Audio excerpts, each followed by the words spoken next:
Hello everyone, welcome back to this wonderful lecture on CBSE channel. நீங்கள் பார்த்து கொண்டிருப்பது 𝑽𝒔 தமிழ் 8-9க்கான ஒரு டெடிகேட்டட் சேனல். CBSE ஸ்டூடெண்ட்ஸை ஃபோக்கஸ் பண்ணி இந்த சேனல் வந்திருக்கு. அண்ட் இங்கே நாங்கள் ஆல்ரெடி நிறைய வீடியோஸ் வந்து போட்டுட்ருக்கோம். ஸோ மறக்காமல் சேனலுக்கு லைக் பண்ணுங்கள், ஷேர் பண்ணுங்கள், சப்ஸ்கிரைப் பண்ணுங்கள். கமெண்ட் செக்ஷனில் what do you feel about this session அப்படின்றத நீங்கள் தெரியப்படுத்தலாம். And also you can let me know உங்களுக்கு இன்னும் என்ன வேணும் அப்படின்னு. ஒவ்வொரு கமெண்ட்டும் பார்க்கப்படுது. And we are trying really hard to bring you really good quality content. Okay, so நீங்கள் இந்த மாதிரி பண்ணுறது மூலமாக வந்து என்ன சார் நடக்கும் அப்படின்னா எங்களுக்கு வந்து ஒரு ஊக்கம், அவ்வளோதான். சரியா? ஆல்ரைட். ஸோ இன்றைக்கி நம்ம என்ன பார்க்குறோம் அப்படின்னா வந்து ஒர்க் அண்ட் எனர்ஜி அப்படின்ற சாப்டரை ஒரே ஷார்ட்டில் பார்க்க போகிறோம். Work and energy. அண்ட் இந்த செஷனை ஸ்டார்ட் பண்ணுறதுக்கு முன்னாடி நான் ரொம்ப தெளிவாக சொல்லிடுறேன். நம்மளோட பிளான் எப்படி இருக்க போகுது அப்படின்னா ஃபஸ்ட்டு ஒர்க்னா என்னென்னு பார்க்க போகிறோம், தென் எனர்ஜினா என்னென்னு பார்க்க போகிறோம், ஒர்க்கில் கிளாஸிஃபிகேஷன், எனர்ஜியில் கிளாஸிஃபிகேஷன், அவ்வளோதான். சரியா? ஸோ நீங்கள் என்ன செய்யலாம் அப்படின்னா வந்து இந்த வீடியோ கொஞ்சம் அதிகமான ஹவரில் வந்து வீடியோ இருக்கலாம், நீளமாக இருக்கலாம். ஸோ நான் உங்களை என்ன சஜஸ்ட் பண்ணுவேன் அப்படின்னா வந்து நடுவில் வந்து நீங்கள் பிரேக் எடுத்துக்கங்க. நானும் பிரேக் கொடுப்பேன் நான், பட் நீங்கள் பிரேக் எடுத்துக்கலாம். நான் எல்லா செஷன்லையும் மறுபடியும் சொல்கிறது. ஸோ ஒரு 15லேருந்து 25 நிமிஷம் படிங்க, study, then 5 to 10 minutes break. இது வந்து ஒரு செட்டு. இதே மாதிரி 4 செட்டு பண்ணுங்கள். அதாவது 4 செட்டு முடிஞ்சதுக்கப்புறம் ஒரு 30 minutes பிரேக் எடுத்துக்கலாம். ஓகே, ஸோ இந்த மாதிரி வந்து நீங்கள் படிச்சிங்க அப்படின்னா வந்து தொடர்ச்சியாக படிக்கிற மாதிரி இருக்காது, ஆனால் நிறைய நேரம் படிக்கிறதுக்கு உங்களுக்கு உதவியாக இருக்கும். சரியா? ஆல்ரைட். ஸோ இந்த இன்ஃபர்மேஷனோட இப்போ நம்ம செஷனை ஸ்டார்ட் பண்ணுவோம். ஸோ ஃபிசிக்ஸில் ஒர்க்காக இருக்கட்டும், எனர்ஜியாக இருக்கட்டும், ரெண்டுமே வந்து நம்ம வேறு விதமாக டிஃபைன் பண்ணுறோம். பொதுவான டெஃபினிஷன் அப்படின்னு பார்த்தோம்னா நம்ம நிறைய சொல்லுவோம், இது பண்ணுறோம், அது பண்ணுறோம், இந்த மாதிரி அந்த மாதிரி. ஆனால் வந்து ஃபிசிக்ஸில் ஒர்க் அப்படிங்கிறது ரொம்ப ரொம்ப டிஃப்ரெண்ட். ஸோ ஒரு சின்ன எடுத்துக்காட்டு சொல்கிறேனே. இப்போ வந்து நிஜ வாழ்க்கையில் ஒர்க் அப்படின்னு எடுத்துக்குவோம். அதை நான் என்ன சொல்லலாம்? உதாரணத்துக்கு வந்து கடைக்கு போய் பொருள் வாங்கிட்டு வருது. ஸோ பாயிங்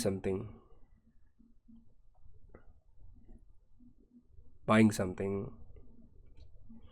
அல்லது ஜாப், கரியர். இப்போ நான் வந்து ஒரு இது வந்து என்னுடைய வேலை, சரிதானே? இதுக்கு தான் நான் வந்து எனக்கு வந்து சம்பளம் கொடுக்குறாங்க. அண்ட் இந்த மாதிரி வந்து பண்ணுறதுக்கு வந்து என்னோடய சர்வீஸ் நான் ஆஃபர் பண்ணுறேன். I'm getting something in return. இது வந்து பணம் வந்து எனக்கு கொடுக்குறாங்க. கரெக்டாக? ஸோ இது வந்து ஒரு வேலை, ஒர்க் அப்படின்னு நம்ம சொல்லலாம். வேறு என்ன சொல்லலாம்? வேறு என்னெல்லாம் வந்து ஒர்க் அப்படின்னு சொல்லலாம்? நீங்கள் கமெண்ட் செக்ஷனில் மென்ஷன் பண்ணுங்கள், what else do you think is work அப்படின்னு. ஸோ இப்போது ஒர்க் அப்படின்னு பார்க்கும்போது வந்து நம்ம லேபர், நிறைய ஒர்க்ஸ் வந்து இருக்குது. இந்த கன்ஸ்ட்ரக்ஷன் பண்ணுறது, அந்த மாதிரிலாம் ரொம்ப உடல் உழைப்பு அதிகமாக இருக்குது, அவங்க வேலை பார்க்குறாங்க அப்படின்னு சொல்லலாம். அதே மாதிரி வந்து நம்மளோட இது bus drivers, taxi drivers, auto drivers, அந்த மாதிரி ஃபிசிக்கல் ஒர்க் ஜாஸ்தி இருக்கிற மாதிரி இருக்கக்கூடியது, அதெல்லாம் வேலை அப்படின்னு சொல்லலாம். அதே மாதிரி வந்து இப்போது சில பேருக்கு வந்து என்ன சொல்லுவாங்க அப்படின்னா அந்த மிலிட்ரியில் இருக்கிறது வந்து சர்வீஸ் அப்படின்னு சொல்லுவாங்க. ஏன்னா நாட்டுக்கு நம்ம பண்ணுற சேவை அப்படின்னு. சேவை தான், ஆனால் அதுவும் வேலை தானே, உடல் வேலை நடக்குதில்லை. இப்போ இதெல்லாம் நம்ம ஒர்க் அப்படின்னு வந்து சொல்கிறோம், எப்படி நார்மல் சென்ஸில். ஆனால் ஃபிசிக்ஸை பொறுத்த வரைக்கும் இதில் எல்லாத்தையுமே ஒர்க் அப்படின்னு கன்சிடர் பண்ண முடியாது. ஃபிசிக்ஸில் ஒரு விஷயத்தை ஒர்க் அப்படின்னு சொல்கிறதுக்கு நமக்கு ரொம்ப முக்கியமாக 2 வேணும். ஓகே, அந்த 2ம் இருந்தால் மட்டும்தான் anything is considered as work in physics. அது என்னென்ன அப்படின்னு பார்த்தோம்னா, work in physics has 2 things: force, displacement. இந்த 2ம் இருந்தால் மட்டும்தான் இதை நம்ம ஒர்க்குன்னே கன்சிடர் பண்ண முடியும். ஃபோர்ஸும் வேணும், டிஸ்பிளேஸ்மெண்ட்டும் வேணும். அப்போ நான் என்ன அர்த்தம்? அப்போ ஒரு சின்ன எக்ஸாம்பிள் இந்த இடத்துல நம்ம டெமான்ஸ்ட்ரேஷன் வந்து பண்ணி பார்க்க போகிறோம். ஸோ இதை எடுத்துக்கிறேன் நான். சரியா? ஸோ இது என் கையில் இருக்குது. இந்த கையிலேருந்து இப்படி தூக்கி போட்டு இப்படி கான்ஸ்டண்ட்டாக பிடிக்கிறேன்னு வச்சுக்கோமே. I'm just doing this activity. So இதை நான் வந்து என்ன சொல்லலாம் அப்படின்னா வந்து ஒர்க் அப்படின்னு சொல்லலாம். பட் அதே நேரத்தில் நான் அதை இப்படி பிடிச்சே வச்சுருக்கேன் அப்படின்னா எனக்கு ஆரம்பத்தில் ஒன்றும் தெரியாது, ஆனால் கொஞ்சம் நேரம் கழிச்சு எனக்கு கை வலிக்கும். ஆனால் இதை நான் ஒர்க்குன்னு சொல்ல முடியாது. ஸோ இந்த ஆக்டிவிட்டிக்கும் என்ன வித்தியாசம் அப்படின்னு பார்த்தோம்னா இந்த 2ஓட அப்ளிகேஷன் தான். So how to I define work அப்படின்னு கேட்டால், work is defined as the product of mass and displacement. Okay, mass and displacement. இந்த இடத்துல displacement அப்படின்றத வந்து நம்ம எஸ் அப்படின்னு சொல்லலாம், டின்னு சொல்லலாம். பட் யூஸ்வலாக வந்து எஸ் அப்படின்னு நம்ம கன்சிடர் பண்ணிக்கிறது வந்து is a good way or நீங்கள் டீனும் ரெப்ரசன்ட் பண்ணலாம். So work should have both force and displacement. இந்த ரெண்டும் இருந்தால் மட்டும்தான் it is considered as work in physics. ரெண்டு காம்பனண்ட்டுமே இருக்கணும். ஸோ நான் ஒரு ஃபோர்ஸ் அப்ளை பண்ணுறேன். as a result of that there should be some sort of displacement. அதுதான் வந்து நம்ம வந்து ஃபிசிக்ஸை பொறுத்த வரைக்கும் ஒர்க் அப்படின்னு நம்ம சொல்கிறோம். ஓகே, ஸோ இதில் வந்து இப்போ இங்கே நம்ம வந்து இதை இன்னும் எப்படி டீட்டெயில்டாக பார்க்கலாம் அப்படின்னா, லெட்ஸ் டேக் டிஃப்ரெண்ட் சினாரியோஸ். இப்போ எக்ஸாம்பிள்ஸ். ஸோ நான் இப்போது சில எக்ஸாம்பிள்ஸ் தரேன். இதே மாதிரி நீங்கள் எக்ஸாம்பிள்ஸ் நீங்களாக யோசித்து கமெண்ட் செக்ஷனில் மென்ஷன் பண்ணுங்கள். Okay, so these are all considered as work in real life. So carrying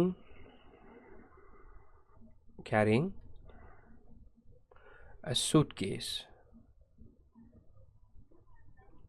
and walking. ஒரு சூட்கேஸ் எடுத்து நீங்கள் நடந்து போகிறீங்க அப்படின்னா you are obviously doing work. வேறு என்ன சொல்லலாம்?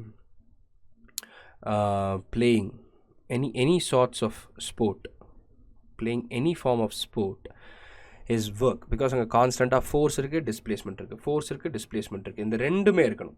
ஓகே, ஸோ இந்த ரெண்டும் இருந்தால் மட்டும்தான் வந்து அதை நம்ம ஒர்க் அப்படின்னு சொல்ல முடியும். வேறு என்ன எக்ஸாம்பிள் சொல்லலாம்? ஃபார் எக்ஸாம்பிள் இப்போ நான் எழுதுறது writing is an example of work, because அங்கே ஃபோர்ஸ் இருக்குது, டிஸ்பிளேஸ்மெண்ட் இருக்குது. கரெக்டாக? So these are all work in physics terms. அப்போது அந்த கண்டிஷன் என்ன அப்படிங்கிறத நம்ம எழுதணும்னா these are the condition. an object okay, a force அப்படி எழுதுவோம். a force should act on an object. this is first. அதுக்கப்புறம் என்ன அப்படின்னா, as a result of this force there should be a displacement. an object must be displaced.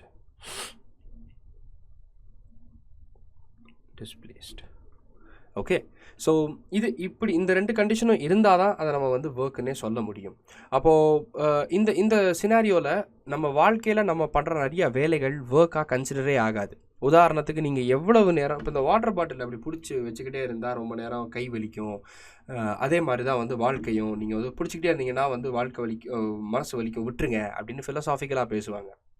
இந்த பிடிச்சிட்டே இருக்கிறது வந்து வேலை எப்போ நிஜ வாழ்க்கையில். ஆனால் வந்து இதுபடி ஃபிசிக்ஸ் படி பார்த்தா ஒர்க்கே கிடையாது. ஏன்னா அந்த ஒரு சினாரியோவில் வந்து there is no displacement at all. So ரெண்டுமே நான் ஜீரோ வேல்யூ இருக்கணும். So both force and displacement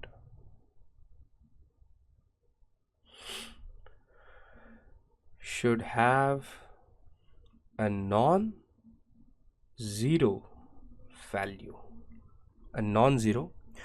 ரெண்டுமே கண்டிப்பான முறையில் இருக்கணும். ஓகே, ஸோ நான் இங்கே இந்த இடத்துல வந்து force equal to F times displacement அப்படிங்கிறத எழுதியிருக்கேன். பட் இதை எஃப் டைம்ஸ் எஸ் அப்படின்னு தான் சொல்கிறோம். எஸ் இஸ் த டிஸ்பிளேஸ்மெண்ட் இந்த இடத்துல. Okay, small S, that is very very important. அப்போ இது வந்து பிக்டோரியலாக ரெப்ரசன்ட் பண்ணணும்னா எப்படி பண்ணலாம்? ஸோ எனக்கு இந்த மாதிரி வந்து ஒரு ஆப்ஜெக்ட் இருக்குது அப்படின்னா அதை நான் ஃபோர்ஸ் அப்ளை பண்ணி இந்த ஆப்ஜெக்டை இங்கேருந்து இந்த இடத்துக்கு மாற்றிருக்கேன். இது ஏன்ற பொசிஷன், இது பீன்ற பொசிஷன், எஃப்ன்ற ஃபோர்ஸ் அப்ளை ஆகிருக்கு, ஏலேருந்து பிக்கு டிஸ்பிளேஸ் ஆகிருக்கு. இதுதான் is an example of work. So இது பண்ணலை, நான் வந்து டிஸ்பிளேஸ் பண்ணலை, அதாவது இந்த ரெண்டில் ஏதாவது ஒரு வேல்யூ ஜீரோவாக இருந்துச்சுன்னா ஒர்க் பிகம்ஸ் ஜீரோ. பாருங்கள், so force work is force times displacement. கரெக்டாக? இப்போ நான் வந்து ஃபோர்ஸை ஜீரோ ஆக்குனேன் அப்படின்னா ஒர்க் பிகம்ஸ் ஜீரோ. அதுவே நான் வந்து டிஸ்பிளேஸ்மெண்ட்டை ஜீரோ ஆக்குனேன்னா this becomes F times zero, again work becomes zero. So ரெண்டுத்துக்குமே வந்து நான் ஜீரோ வேல்யூ இருக்கணும். அப்போனா என்ன அர்த்தம்? எவ்வளோ வேணால் சின்னதாக இருக்கலாம், ஆனால் கண்டிப்பான முறையில் ஒரு வேல்யூ இருக்கணும். சரியா? ஸோ எப்படி? So that's how we define work. Work is defined as work is defined as the force acting on an object, and it is force acting on an object which causes a displacement அப்படின்னு சொல்லலாம். And இப்போது இதில் இன்னொரு question வந்து வருது. Okay, so ஒர்க்னா என்ன அப்படின்றது இப்போ நமக்கு தெரிஞ்சிருச்சு. And what kind of a unit is work? கரெக்டாக? Work so product of force and displacement இருக்குது. Is work scalar or vector? இதான் அடுத்த கேள்வி. இங்கே நம்ம ஒரு விஷயம் நோட் பண்ணணும். இங்கே நமக்கு வந்து ஒர்க்கை பொறுத்த வரைக்கும் திசை அப்படிங்கிறது வந்து பொறுத்து ஒர்க் நடக்குதா நடக்கலையான்னு நம்ம சொல்ல மாட்டோம். ஸோ ஒர்க்கில் டைரக்ஷன் இஸ் நாட் இன்வால்வ்ட். அப்போது இங்கே நமக்கு ஒர்க் அப்படின்றத எப்படி டிஃபைன் பண்ணுறோம்? Force times displacement. ஃபோர்ஸும் ஒரு வெக்டர் குவான்டிட்டி, டிஸ்பிளேஸ்மெண்ட்டும் ஒரு vector quantity. But a product of those two vector quantities gives us work which is actually a scalar quantity. So work அப்படிங்கிறது ஸ்கேலர் குவான்டிட்டி. ஓகே, அண்ட் இப்போது இதுக்கு unit வேணும். ஒர்க்னா என்ன? Force times displacement. அப்போ நான் இந்த இதை வந்து எப்படி எழுதலாம்? நியூட்டன் மீட்டர் அப்படின்னு எழுதலாமா? ஸோ நியூட்டன் மீட்டருக்கு இன்னொரு பேரும் இருக்குது. நியூட்டன் மீட்டரை நான் ஜூல் அப்படின்னு சொல்லலாம். and I represented with capital J, Newton metre. So இங்கே how do I define 1 joule? This is how I define 1 joule. 1 joule of work is said to be done when 1 Newton of force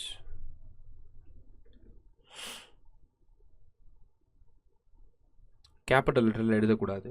so just n. அதே மாதிரி இங்கேயும் J வந்து capital லெட்டரில் எழுதக்கூடாது. Joule அப்படின்னு it is named after someone. So just capital J. 1 Newton of force, 1 Newton of force resulting in 1 meter of displacement. So நான் ஒரு Newton force கொடுத்து அதனால் 1 மீட்டர் டிஸ்பிளேஸ்மெண்ட் நடக்குது அப்படின்னா that is how I define as 1 joule of work. Okay, இவ்வளவு தான். So இந்த ஒர்க்கை வந்து நம்ம அமௌண்ட் ஆஃப் ஒர்க் அப்படின்னும் சொல்கிறோம். Amount of work. and that is how we define the simplest, அதாவது இது வந்து ரொம்ப ஒரு simplest way of defining what is work. அவ்வளோதான். இதில் வந்து பெருசாக வந்து ஒரு இதுவுமே கிடையாது. ரொம்ப சீரியஸான ஒரு கான்செப்ட்டுமே கிடையாது. பட் இதை பேஸ் பண்ணி நமக்கு வந்து நிறையா வந்து கொஷின்ஸ் வந்து வரலாம். நியூமரிக்கல்ஸ் வந்து வரலாம். நியூமரிக்கல்ஸ் எப்படி வரலாம்? உதாரணத்துக்கு ஃபோர்ஸ் வந்து கொடுக்கப்பட்டிருக்கும், அதுக்கப்புறம் டிஸ்பிளேஸ்மெண்ட் கொடுக்கப்பட்டிருக்கும். அதை வச்சு நீங்கள் ஒர்க்கு கேல்குலேட் பண்ணணும். அல்லது ஒர்க் இருக்கும், டிஸ்பிளேஸ்மெண்ட் இருக்கும், ஃபோர்ஸ் என்ன அப்படின்னு நீங்கள் கண்டுபிடிக்கிற மாதிரி இருக்கும். ஓகே, ஸோ இவ்வளவு தான். இங்கே இந்த ஒர்க்கில் நமக்கு 3 டைப் அப்படின்னு சொல்லலாம். 3 கண்டிஷன்: பாசிட்டிவ், நெகட்டிவ், ஃபைனலாக 0 ஒர்க் டன். ஓகே, ஸோ 3 நம்ம இந்த ஃபோர்ஸும் டிஸ்பிளேஸ்மெண்ட்டும் எப்படி ஆக்ட் ஆகுது அப்படிங்கிறத வச்சு work can be positive, negative or 0 என்னென்ன அப்படின்னு ஒன்னொன்னையும் பார்ப்போம். ஒன்னொன்றுக்கும் சின்ன சின்னதாக டெஃபினிஷன்ஸ் இருக்குது. ஸோ முதல்ல let's talk about positive work.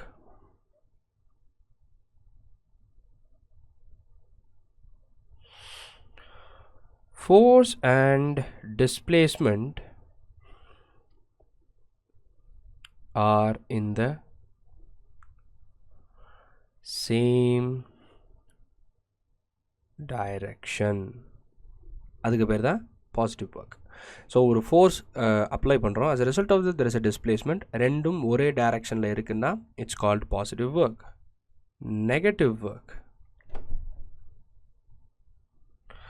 force and displacement are in different opposite direction. So நான் ஃபோர்ஸ் கொடுக்குறேன், அதுக்கு ஆப்போசிட்டில் வந்து டிஸ்பிளேஸ்மெண்ட் இருக்குது அப்படின்னா அது நெகட்டிவ் ஒர்க். கடைசியாக 0 work. Force and displacement are perpendicular to each other.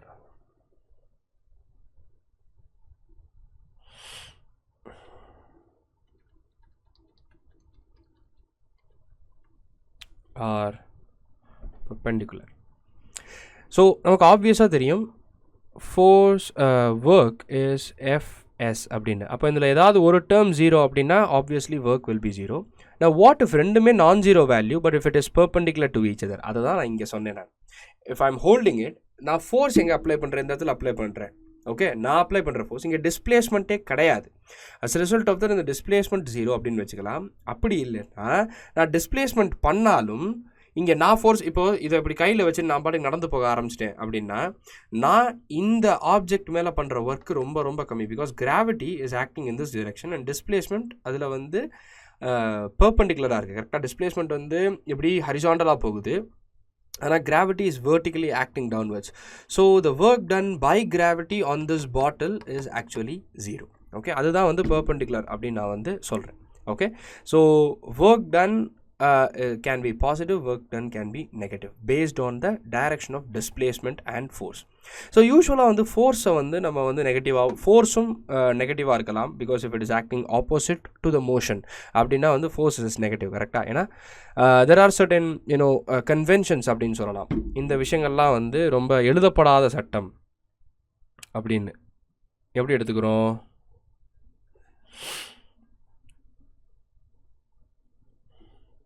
Force in the direction of displacement. Force in the direction of displacement is considered positive and vice versa. அப்படின்னா என்ன அர்த்தம்?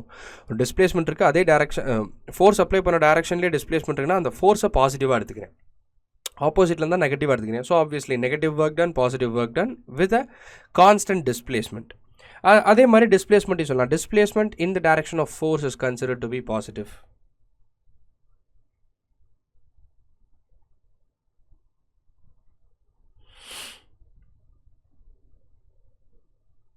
In the direction of force is considered to be positive and vice versa. அவ்வளோதான். Okay, அதே மாதிரி இதை base பண்ணி நமக்கு வந்து நிறையா நியூமரிக்கல்ஸ் வந்து வரலாம். ஓகே, ஸோ ஒர்க் டன் வந்து எப்போ நெகட்டிவ் அப்படின்னா வந்து ஃபோர்ஸ் வந்து டிஸ்பிளேஸ்மெண்ட்டுக்கு ஆப்போசிட் டேரக்ஷனில் இருக்குது அப்படின்னா work done is positive and the force is in the direction of displacement. So அதை தான் நான் இந்த இடத்துல வந்து சொல்லியிருக்கேன். நான் அது எஃப் அண்ட் எஸ் ஆர் இந்த சேம் டைரக்ஷன். ஸோ ஃபோர்ஸும் டிஸ்பிளேஸ்மெண்ட்டும் ஒரே டேரக்ஷனில் இருக்குது அப்படின்னா it's called positive work. Opposite direction negative work. If they are perpendicular to each other that makes it as 0 work. அவ்வளவுதான், ஒர்க்கே முடிஞ்சு போச்சு. இதுக்கப்புறம் நீங்கள் பார்க்க வேண்டிய இந்த சாப்டரில் வேறுனா எனர்ஜி மட்டும்தான். அது ரொம்ப ரொம்ப சின்ன சாப்டர், ஈஸியாக படிச்சிடலாம். ஓகே, ஸோ இந்த இடத்துல நீங்கள் பிரேக் எடுக்கிறனா எடுத்துக்கலாம், அப்படி இல்லைனா you can just continue with the session. Alright, so let's talk about energy.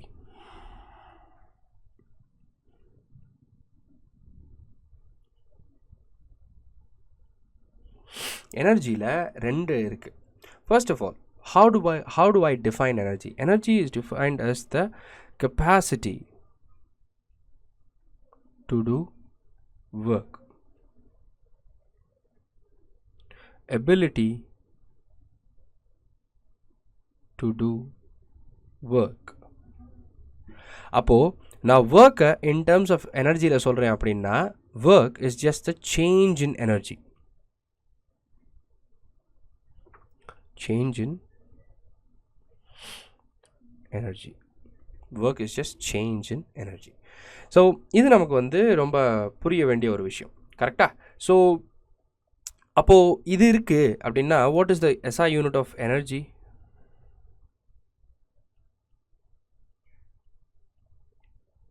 SI unit of energy is going to be joule.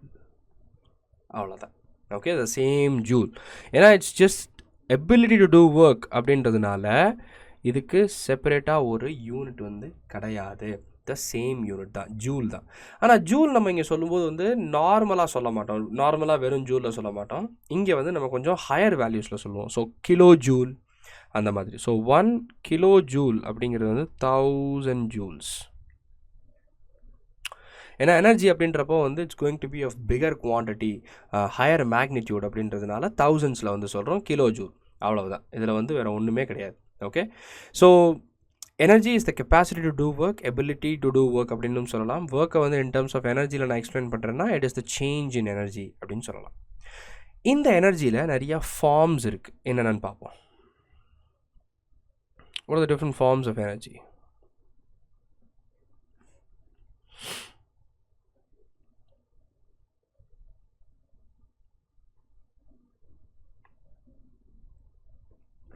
So ரெண்டு இருக்குது.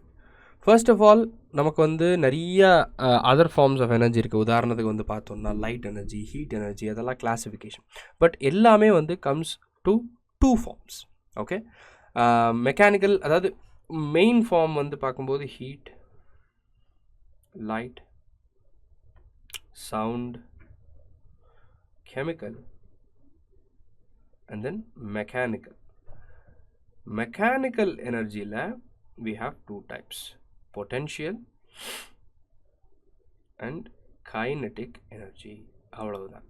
ஓகே, இந்த ரெண்டை பற்றி தான் நம்ம ரொம்ப டீட்டெயில்டாக பார்க்க போகிறோம். ஓகே, மற்ற ஃபார்ம்ஸ் ஆஃப் எனர்ஜி வந்து இந்த கிரேடில் நம்ம இப்போதைக்கு படிக்க போகிறது இல்லை. இந்த கிரேடில் நம்ம படிக்க போகிறது just about kinetic energy, potential energy, அதோட டெரிவேஷன், ஃபார்முலா, அவ்வளோதான். Okay, so let's start with kinetic energy.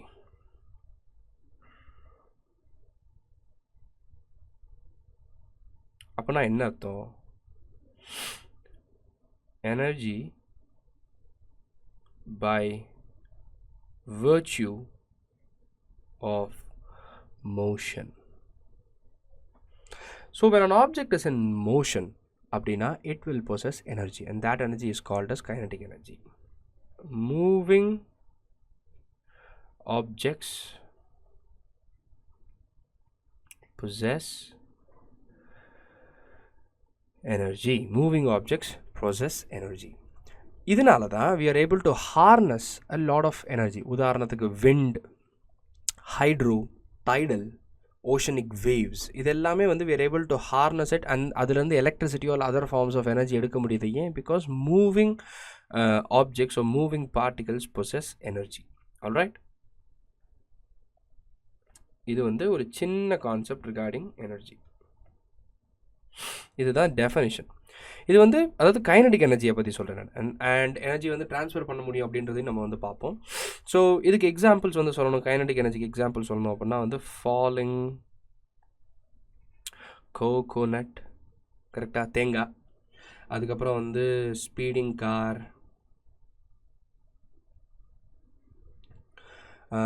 ஒரு rolling stone, any movement, any moving thing, flying aircraft. Okay, இது எல்லாமே வந்து are very good examples of kinetic energy. இப்போ kinetic energy-யை can I represent in some sort of representation, mathematical-ஆ பண்ண முடியுமான்னா பண்ண முடியும். So how about derivation time? So இதை நான் என்ன சொல்ல போகிறேன் அப்படின்னா mathematical representation of kinetic energy அப்படின்னு. Mathematical representation of KE, kinetic energy. KE அப்படின்னா கைனடிக் எனர்ஜி அப்படின்னு அர்த்தம். ஸோ இங்கே நான் வந்து என்னென்ன எடுத்துக்க போகிறேன் அப்படின்னா இந்த நோன் இதெல்லாம் work is force times displacement அப்படின்றத எடுத்துக்கிறேன். நெக்ஸ்ட் வந்து third equation of motion v² - u² = 2as. Okay, so இப்போ நான் இங்கே என்ன பண்ணுறேன்னா ரெண்டு சைட்லேயும் வந்து இந்த டிஸ்பிளேஸ்மெண்ட்டை வந்து ஈக்குவேட் பண்ண ட்ரை பண்ணுறேன். இப்போ எஸ் அப்படின்னு வச்சேன்னா இங்கேருந்து எனக்கு இங்கே S is equal to W/F கிடைக்கும். இதில் S = v² - u² கிடைக்கும். சரியா? இந்த ரெண்டையும் இப்போ நான் வந்து எப்படி ஈக்குவேட் வேறு மாதிரி வந்து இப்போ நான் வந்து பண்ண போகிறேன். எனக்கு இன்னொன்றும் தெரியும், என்னது? F = ma. கரெக்டாக, force is equal to mass times acceleration அப்படின்னு. அப்போது இந்த ஆக்சலரேஷனுக்கு பதிலாக நான் வந்து இது என்ன, அதாவது ஆக்சலரேஷன் அப்படின்றது வந்து நமக்கு வந்து ரேட் ஆஃப் சேஞ்ச் ஆஃப் வெலாசிட்டின்னு தெரியும். இப்போது இந்த F = ma, அப்புறம் வந்து இந்த ஒர்க்கு, டிஸ்பிளேஸ்மெண்ட், இது எல்லாத்தையும் சேர்த்து இங்கே நான் சப்ஸ்டியூட் பண்ணுறேன்னு வச்சுக்கோமே, எனக்கு இப்போ எஸ்ஸுக்கு ஒரு வேல்யூ இருக்குது, எஃப்க்கு ஒரு வேல்யூ இருக்குது. ஸோ ஒர்க் ஈக்குவல்ஸ் ஃபோர்ஸுக்கு பதிலாக எம்ஏ போடுறேன், எஸ்ஸுக்கு பதிலாக 𝑣² - 𝑢²/2a போடுறேன். சரியா? இப்போது இதை நான் சால்வ் பண்ணும்போது எனக்கு என்ன கிடைக்கிது அப்படின்னா W = 1/2m v² - u². Okay, இது கிடைக்கிது. இப்போ இதுவே ஒரு ஆப்ஜெக்ட் வந்து if an object is stationary அப்படின்னா அதோட initial velocity is going to be 0. So this becomes half mv², and this is the formula for kinetic energy. And ஏன் இங்கே W னு போட்டிருக்கேன்? W is because work done அப்படின்னா. And what is work done?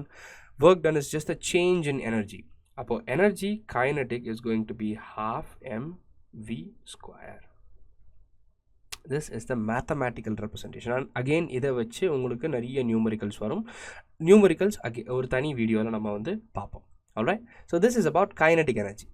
Let's learn about potential energy.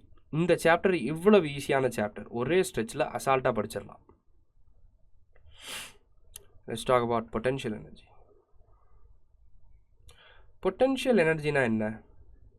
இது again நீங்கள் just English வேர்டாக பிரித்து பார்த்தா போதும். What is you have potential அப்படின்னா உங்களுக்கு வந்து ஒரு இது இருக்குது, உள்ள திறமை இருக்குது, உங்களால் முடியும் அப்படின்னு சொல்கிறோமா, அதே மாதிரி தான் பொட்டன்ஷியல் எனர்ஜிக்கான அர்த்தம். பொட்டன்ஷியல் எனர்ஜினா potentially energy.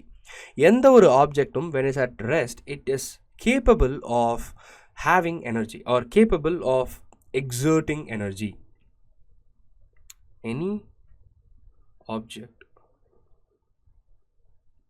has the capacity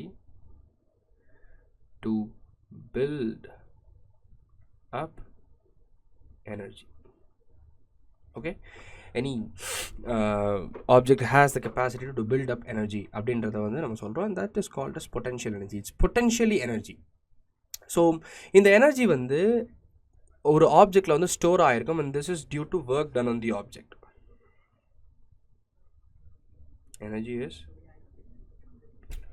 stored inside an object due to work done on the object. So இந்த மாதிரி வந்து ஒர்க் நடக்கும்போது இந்த ட்ரான்ஸ்ஃபர் ஆகுதுல எனர்ஜி, அது வந்து நம்ம வந்து பொட்டன்ஷியல் எனர்ஜி அப்படின்னு நம்ம சொல்கிறோம். அண்ட் இதை வந்து யூஸ் பண்ண முடியாது, பிகாஸ் அது வந்து சேஞ்ச் ஆச்சு. அந்த வெலாசிட்டி, இது வந்து வெலாசிட்டியோ ஸ்பீட் ஆஃப் த ஆப்ஜெக்டோ சேஞ்ச் ஆச்சு அப்படின்னா வந்து அப்படின்னா மட்டும்தான் வந்து அது வந்து வரும். பட் ஒன்ஸ் அது மூவ் ஆக ஆரம்பிச்சிருச்சு அப்படின்னா that's going to be kinetic energy. கரெக்டாக? அவ்வளோதான், இதில் வேறு ஒன்றுமே கிடையாது. ஸோ பொட்டன்ஷியல் எனர்ஜி அப்படிங்கிறத வந்து இஸ் எப்படி சொல்லலாம் அப்படின்னா வந்து energy present in its virtue of position அப்படின்னு சொல்லலாம். Energy due to virtue of its position. Okay, இப்போது எக்ஸாம்பிள் என்ன சொல்லலாம் அப்படின்னா வந்து ஒரு ஸ்லாண்டிங்காக லெச்சர் இந்த மாதிரி வந்து ஒரு இன்க்ளைன்டு பிளேன் இருக்குது. ஓகே,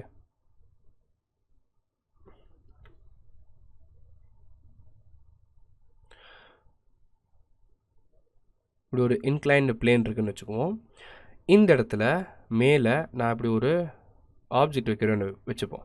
ஓகே, ஸோ இது மூவ் ஆக ஆரம்பிச்சிச்சு, ஒன்ஸ் இட் ஸ்டார்ட் ரோலிங் அப்படின்னா வந்து it will have kinetic energy, sorry EK.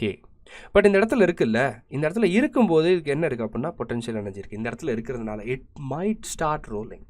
Okay, it might start moving, it might exhibit some sort of energy. அதுதான் பொட்டன்ஷியல் எனர்ஜி. இப்போது இன்னொரு example, இதுக்கு வந்து ரொம்ப காமனான எக்ஸாம்பிள் சொல்லணும் அப்படின்னா வந்து bow of an arrow. So இழுத்து வச்சுருக்கும்போது அதில் எனர்ஜி ஸ்டோர் ஆகிருக்கு, விட்டால் அந்த எனர்ஜி வந்து கைனடிக் எனர்ஜியாக மாறி அந்த ஆரோ வந்து ட்ராவல் ஆகும். பட் விடலை அப்படின்னா அது வரைக்கும் இந்த எனர்ஜி வில் பி ஸ்டோர்ட். கரெக்டாக? So that is a typical example of potential energy. இது வந்து இன் ஜென்ரல். ஸோ இதே மாதிரி பொட்டன்ஷியல் எனர்ஜி வந்து ஒரு ஆப்ஜெக்ட் வந்து ஒரு உயரத்தில் இருக்குது அப்படின்னா அதை பொறுத்து பொட்டன்ஷியல் எனர்ஜி மறுபடியும் மாறுது. அண்ட் அதை பற்றி இப்போ பார்ப்போம்.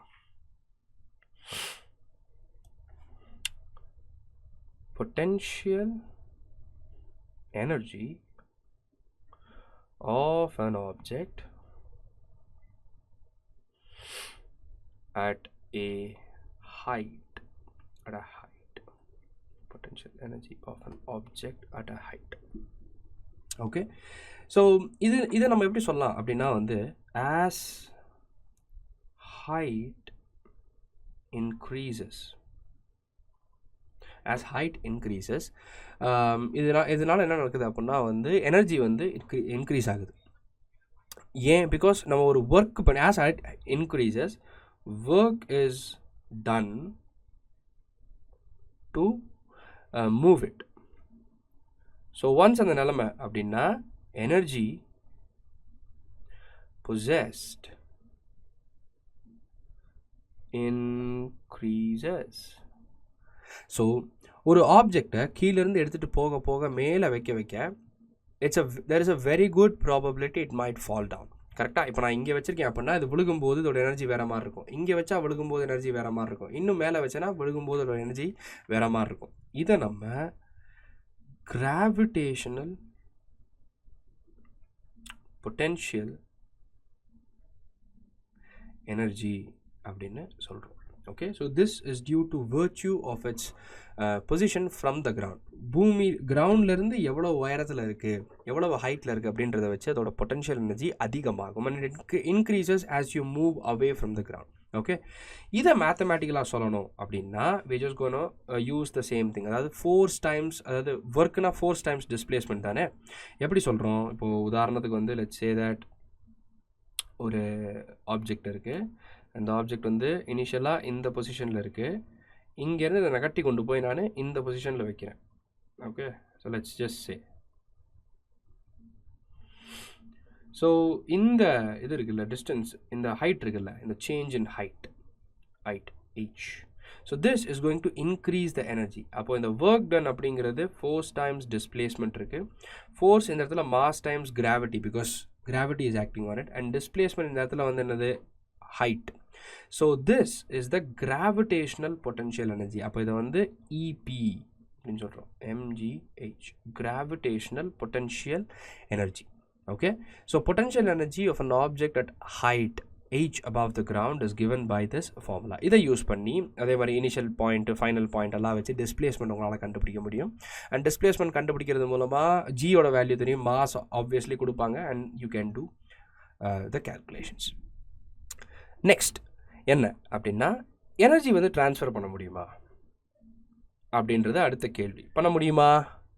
டெஃபினெட்லி பண்ண முடியும். உதாரணத்துக்கு பெஸ்ட் எக்ஸாம்பிள் என்ன, எனர்ஜி ட்ரான்ஸ்ஃபர் பண்ண முடியுமா அப்படின்ற கேள்விக்கு best answer, can energy be transferred or interconverted அப்படின்னு சொல்லலாம். Can be interconverted. The answer is yes. உதாரணத்துக்கு பார்ப்போமே. Let's talk about light energy. We can convert that to heat. கரெக்டா? ஸோ சூரியன்லேருந்து ஒளி தான் வருது, அது ஹீட்டாக கன்வெர்ட் ஆகுது. அதே மாதிரி heat energy can be converted to light energy.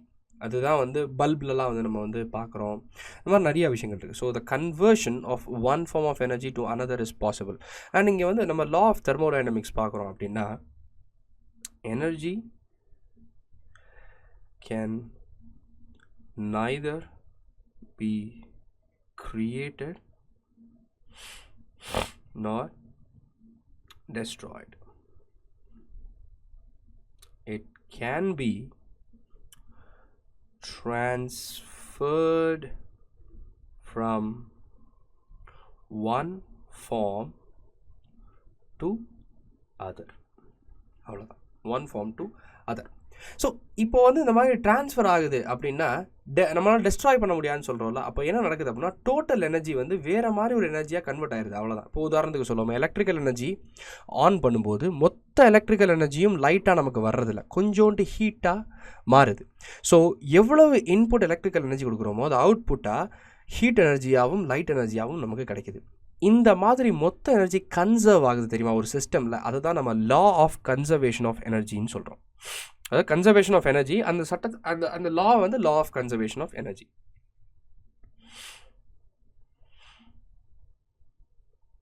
Conservation of energy இது என்னன்னு பார்ப்போமே. Law of conservation of energy அப்படின்னா, so whenever energy gets transformed, the total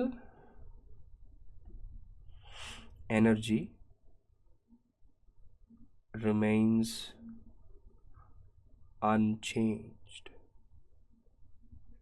Okay, the total energy remains unchanged. So law of conservation of energy படி நம்ம என்ன சொல்கிறோம் அப்படின்னா, energy can only be converted from one form to another. It can neither be created nor destroyed. அதுதான் நான் முன்னாடியே வந்து சொல்லியிருக்கேன். So total energy before and after transformation remains the same. Energy before and after transformation remains the same. Okay, அவ்வளோதான். அப்போது இதை நான் எப்படி சொல்லலாம் அப்படின்னா, before and after it remains the same அப்படின்னா, ஒரு குறிப்பிட்ட சிஸ்டமில் வந்து the total energy is going to be conserved. கரெக்டாக ஒரு கான்ஸ்டண்ட்டான வேல்யூவில் இருக்க போகுது. எனக்கு என்ன 2 டிஃப்ரெண்ட் டைப்ஸ் ஆஃப் எனர்ஜி இருக்கும்? ஃபஸ்ட் எனக்கு இருக்க போகிறது வந்து potential energy, gravitational potential energy. So EP is mgh. Kinetic energy is half mv square. So in a closed system or in a system, நம்ம என்ன சொல்கிறோம் அப்படின்னா, based on the law, mgh plus half mv square is equal to constant. Okay, so the sum of kinetic energy and potential energy of an object is the total mechanical energy, and the total mechanical energy is always conserved. Okay, இதுதான் நம்ம வந்து சொல்கிறோம். இது எனர்ஜியை பற்றி ஒரு சின்ன understanding நமக்கு வந்து கொடுத்துருக்கு. அண்ட் இன்னும் ஒரு ஆப்ஜெக்ட் வந்து எப்படி வந்து இதோட மூவ்மெண்ட் இருக்குது அப்படின்றத பொறுத்து இது வந்து எங்கேனாலும் வந்து இதாகும். இப்போ for example let's say the work done அப்படிங்கிறது வந்து is due to an applied force, அதுவாக இருந்தாலும் ஓகே, இல்லை அந்த work done is due to some gravitational force, அந்த மாதிரி ஃப்ரீ ஃபால் இருக்கிறனால okay, the total energy in that system is conserved. அப்போனா என்ன அர்த்தம்? வேறு ஒரு எனர்ஜி இன்னொரு எனர்ஜியாக ட்ரான்ஸ்ஃபார்ம் ஆகுமே தவிர அதில் வந்து இது இருக்குது, அது என்னது டெஸ்ட்ராய் ஆகிறதோ இல்லை வந்து கெயின் ஆகிறதோ அந்த மாதிரி இருக்காது. It will always be the same. இப்போது இதை வச்சு we are introducing one more simple term. எவ்வளவு வேகமாக வேலையை பண்ணுறோம், ரேட் ஆஃப் டூயிங் ஒர்க், இதுக்கு ஒரு பேர் இருக்கு. Rate of doing work, how quickly you are able to do a work அப்படிங்கிறதுக்கு, அப்படின்ற இதோட மெஷர் அப்படின்றது அதுக்கு பேர் வந்து power. Power is just work done in a time duration. So the rate of doing work, நான் முன்னாடி ஞாபகம் இருக்குன்னு சொல்லியிருப்பேன் நான், ரேட் ஆஃப் அப்படின்னு வருதுன்னா டினாமினேட்டரில் டைம் வரப்போகுதுன்னு அர்த்தம். ஸோ பவர் அப்படிங்கிறது வந்து rate of doing work, how quickly you are able to do work is called power. And பவரை பொறுத்த வரைக்கும் work by time, so we just W by Tன்னு போடுறோம். இங்கே unit of power is going to be quite different, SI unit. So power அப்படின்றப்போ work by time, so this is joules per second, அதை நம்ம watt அப்படின்னு சொல்கிறோம். So what is joule per second. 1 watt of power is said to be 1 watt of power is when 1 joule of work is done in 1 second in a time period of 1 second. Okay, so நம்ம வந்து what அப்படின்னு சொல்லும்போது எதில் சொல்கிறோம் அப்படின்னா kilo watt, mega watt, அதிலலாம் சொல்கிறோம். So let's talk about 1 kilowatt. 1 kilowattனா ஆப்வியஸ்லி 1000 watts. ஓகே, இதை வந்து 1 கிலோவாட்டை வந்து நம்ம வந்து 1000 watts அப்படின்னா வந்து 1000 joules per second அப்படின்னும் சொல்லலாம். 1000 joule per செகண்ட் அப்படின்னு சொல்லலாம். அப்போ பவர் என்ன சொல்லுது அப்படின்னா வந்து எவ்வளவு வேகமாக ஒரு வேலை நடக்குது அப்படின்றதோட மெஷர் தான் power. So that concludes this entire chapter. So இங்கே நம்ம என்ன பார்க்குறோம் அப்படின்னா அண்டர் 40 மினிட்ஸில் இந்த என்டையர் சாப்டரும் கம்ப்ளீட் பண்ணிட்டோம். Because this is a very very simple chapter. So மறக்காமல் லைக் பண்ணுங்கள், ஷேர் பண்ணுங்கள், சப்ஸ்கிரைப் பண்ணுங்கள், கமெண்ட் செக்ஷனில் வந்து தெரியப்படுத்துங்க what else do you need அப்படின்னு. So we will make sure that we bring those videos to you. So until then, stay safe and keep watching these videos. Thank you so much. Bye bye everyone.